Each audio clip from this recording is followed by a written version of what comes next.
আচ্ছা, যারা আর কি সেকেন্ড হ্যান্ড গাড়ি কেনেন তারা অবশ্যই মানে দেখে শুনে কিনবেন। যারা এই যে সেকেন্ড হ্যান্ড গাড়িটা কিনেছে আচ্ছা, আচ্ছা। ভালো করে দেখে শুনে না কেনার কারণে প্রতারণার শিকার হয়েছে।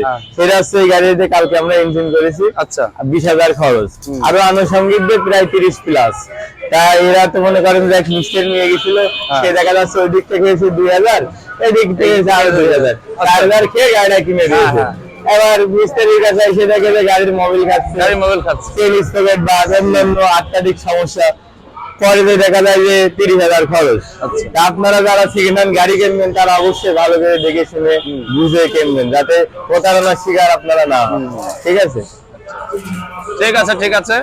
এই যেখানে আপনারা দেখতে পাচ্ছেন এই গাড়িটা ডেমন, হ্যাঁ, উনি সেকেন্ড হ্যান্ড কিনেছে, কিন্তু গাড়িটা আর 15-20 দিন চালানোর পরে এখানে মোবিল খাচ্ছিল, এই জন্য এটা রিং পিস্টন করতে হইলো। এবং এটার পার্টস পত্র অনেক দাম।